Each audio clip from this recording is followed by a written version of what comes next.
This is an honest representation of how this year has been going. I really thought it would be one thing, but it turned out just ugly.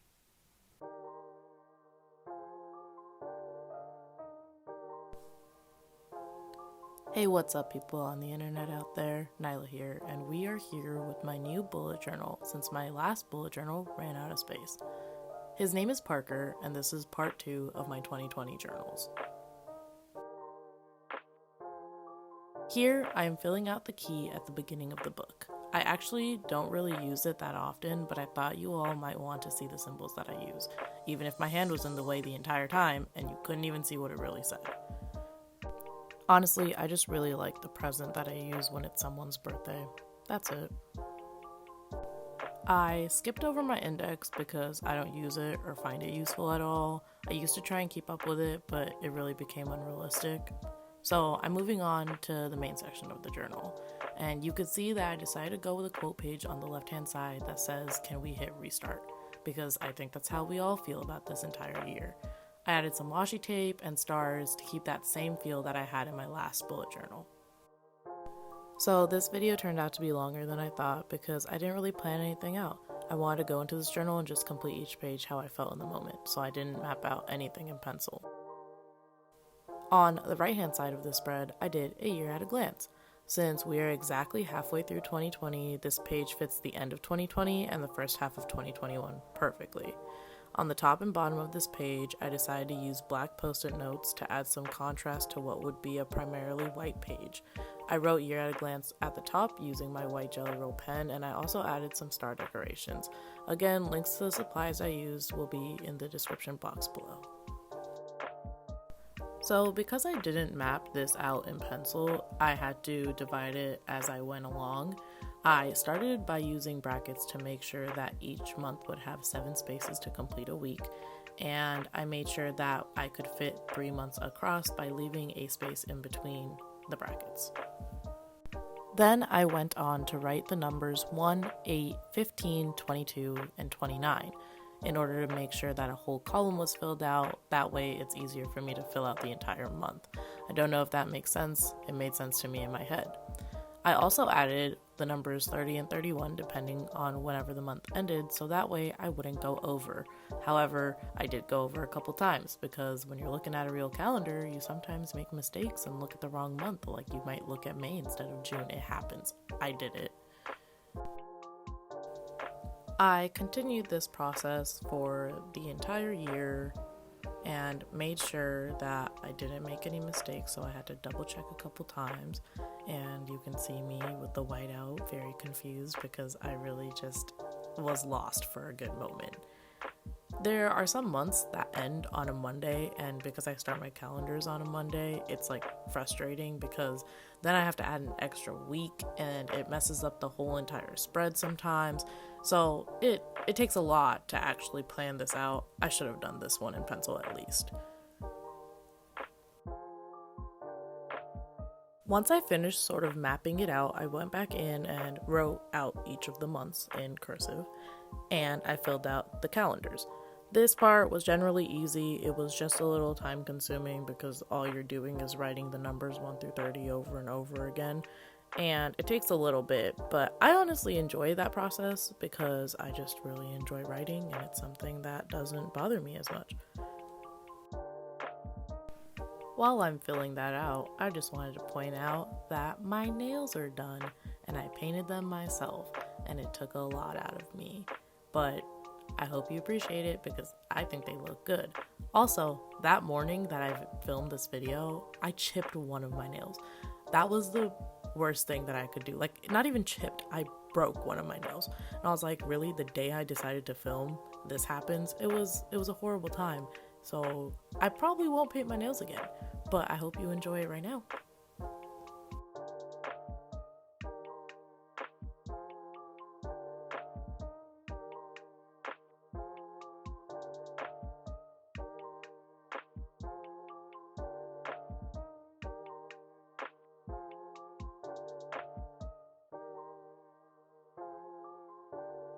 And another thing that might make some people angry is I do bend my pages. I write at a really weird angle even though it may seem straight in the video because I positioned it that way. So I have to bend the page in order to make sure that my hand is comfortable. Otherwise, my hand goes off the page and then I don't write as well. It's really complicated, but I just wanted to put that out as a disclaimer because I do bend my pages, but it's not a problem for me. So here I'm just completing this page by adding a black rectangle where I'm going to write in the days of the week. I, again, really like the juxtaposition between the white and the black. That was a big word. I'm surprised I used it correctly.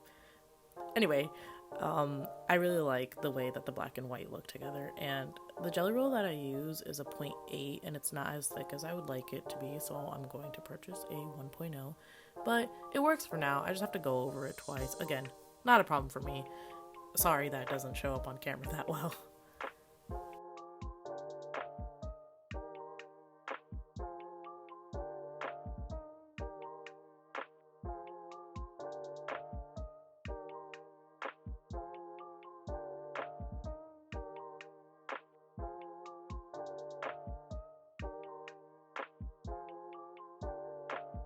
And of course, the final touches to the page is the washi tape. I really like this grid washi tape that I used throughout this entire video, and it might be one of my favorite washi tapes because it's almost out and I might need to buy a new one similar to that. Moving on, the next spread is a double-page future log. For this, I just planned for the rest of the year. I didn't want to do 2021 in here, so I just did July to December in 2020. I wrote out the title, added some washi tape at the top, of course, and for each month, I wrote the first 3 letters in block letters so that I can color in the shadow with the same color as the accent color of the month. I usually do that. I like to keep it consistent, but also the little details make me really happy. So for example, a sneak peek into next month, I use a teal color in July, so the little shadow for July is going to be the color teal.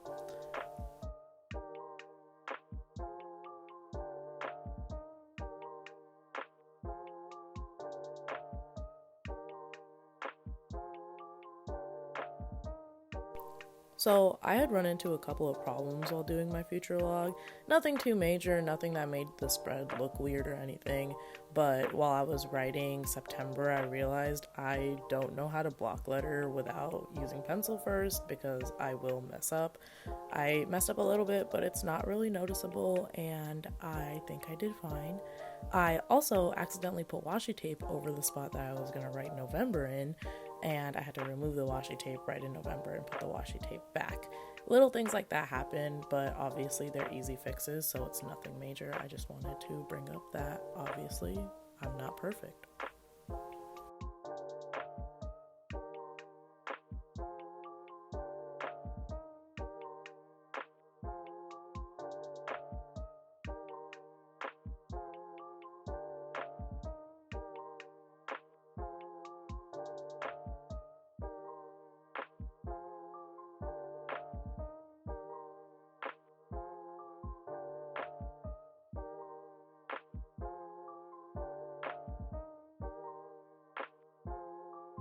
After writing out the first 3 letters of the month, I went into the calendar. Again, it's very similar to how I did the yearly log. It's not much different, so I'm not going to explain it.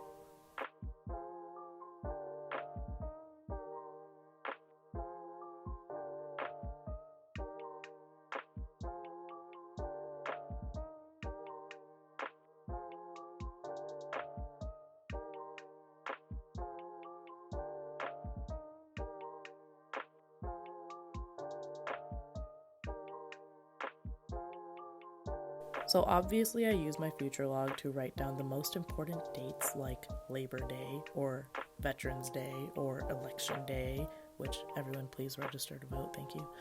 But I also use my future log to write down birthdays of my friends and family that I want to remember. I used to have a special page dedicated to this in my old bullet journals, but now I just add it to my future log because it's easy to look at when there's a calendar right above it, and it's also separated so birthdays are exclusively at the bottom. I have most of the important people in my life on this spread. You'll see in my flip through. If you're not on there, don't be offended. It's probably just because I forgot. I forget stuff a lot, But also, if you're on there, just know that I appreciate you as a person. So this next page is my grid spacing spread, and this spread was obviously inspired by the Amanda Rach Lee, who is the bullet journaling queen herself. You know, she was actually my inspiration to start bullet journaling 4 years ago, so I think we've come a long way. I obviously divided my page into half already, and now I'm counting the number of spaces that it's going to be when it's full. I also divide my page into thirds and fourths because those are the only two that are the most important to me. If it's smaller than that, I can figure it out usually, but these ones are really hard to figure out sometimes, so I like writing down the number for those. I look back to the spread a lot more than I thought I originally would, because sometimes when you're dividing your page, you just really don't know what number of spaces to use. And shout out to Amanda Rach Lee for making this very, very helpful spread. Without it, I don't know how I would survive.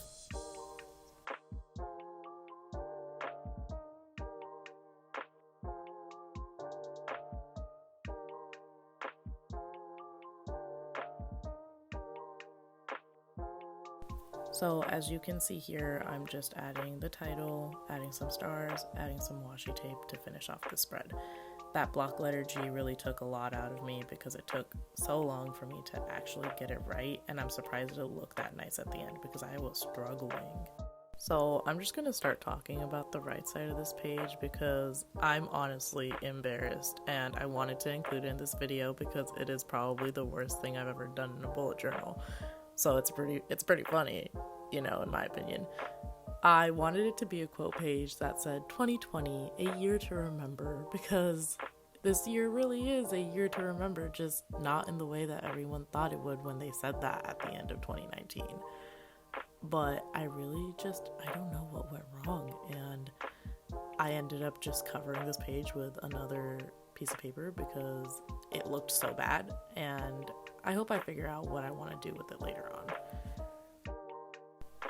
So moving on from that monstrosity, I have my yearly goals page.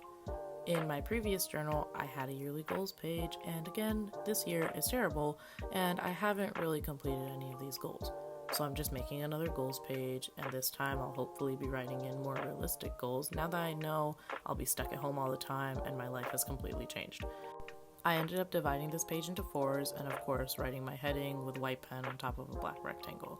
I divided up my goals by personal goals, fitness goals, school goals, and finance goals because these are the 4 categories that I feel like yearly goals should hit in my personal life. Now on the right side of this spread, I did a midway checkpoint because I feel like I wanted to check in with myself about these goals and about this year in general. I wanted to know what has been working, what hasn't been working, and things that I should change now that I need to adapt to a new lifestyle of being home. Now that things have changed in the whole entire world, obviously our lives change too, and there's a lot of things that I used to do that I'm not able to do anymore. There's a lot of things that I used to watch that I'm not able to watch anymore because sports are dumb now, and they decided to start baseball up again for no reason when Buster Posey's not even playing, and it just makes me really upset, so I don't want to talk about it. But clearly things are changing, and I also need to change along with that, and it's not going to be a problem if I'm able to physically see what I need to change and what I don't need to change. It's a lot easier for me when I write things out, and that's why I really enjoy this spread.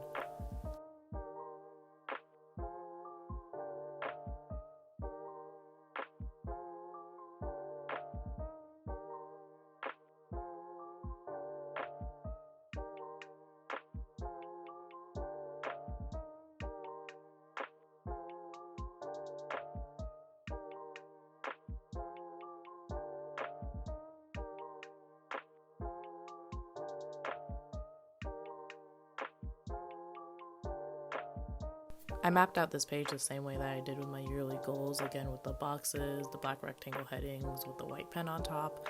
I added washi tape, I added stars, kept it consistent, and that is how I ended this double page spread. So now we have what is my TV show tracker and my movie tracker. On the left hand side, we have what is my TV show tracker. I titled it TV Shows I've Watched. I originally was just going to write TV shows watched, but I ended up writing TV shows too far to the left and had to add the word I've. Again, keeping this as consistent as possible, I did the TV shows I've in calligraphy and I did the watched in block letters. You'll see me reflect this on the movie rating side, as I will be writing movies in block letters and ratings in calligraphy. The way that both of these spreads work is that I write down the title of the TV show or movie that I have watched, and then I rate it out of 5 stars. The ratings don't really matter, it's just a matter of how I felt when I was watching the show or movie. Literally so many things could skew that perception, so it's honestly just how I was feeling. For TV shows, I typically write down the season number, and for movies, I write down the day I watched it, and sometimes I'll write down with who. And again, I'm adding in the typical decorations, the washi tape, the stars, you already know.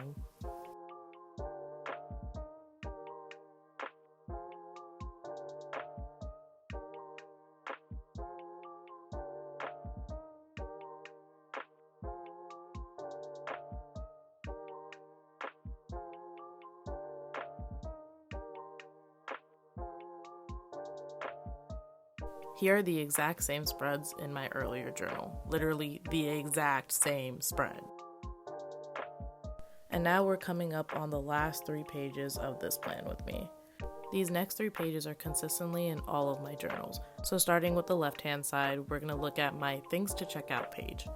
What I use my things to check out page for is to be able to jot down any information or suggestions that are given to me through people or through other shows, just basically anything that comes to mind when I want to check out a movie, a TV show, a book, or things I want to buy.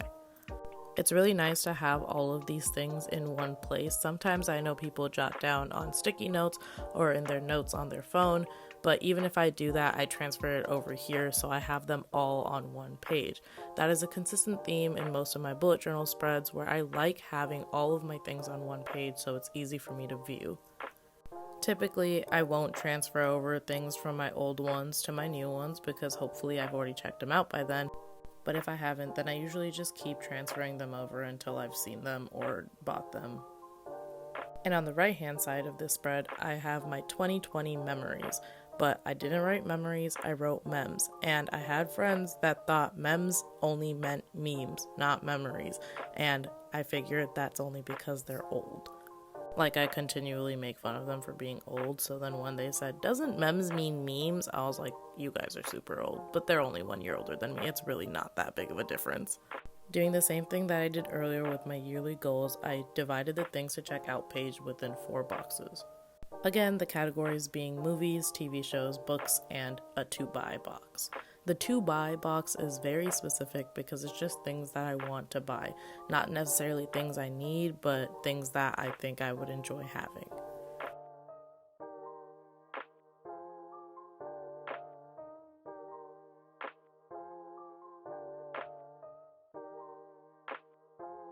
My memories page might not really come in handy anymore because I haven't really had many memories to jot down. 2020 has been really uneventful. So uneventful that one of my 2020 memories is that some guy named Kyle hit my parked car with a Nissan Leaf, and I have that written down in my previous journal from this year. But I still have some good memories to write down, even if I'm not exactly going places or doing big things. I still am spending time with friends, which all those little memories count towards something for me. We're on our last page of this plan with me, which is my ideas page. This page is super simple. It literally just says ideas page in the middle and has stars around it, and I added washi tape. And now for my final flip through of Parker, my 2020 Part 2 bullet journal. Thank you all for watching again. I'm so sorry that the sound quality and video quality is terrible now. I don't have the setup that I used to, and I did this myself. I'm proud, but I'm sorry. I really enjoyed doing this, and I'm glad it's something that I continue to do, and who knows, maybe there'll be another video out soon. But for now, thanks for watching, and I'll see you soon.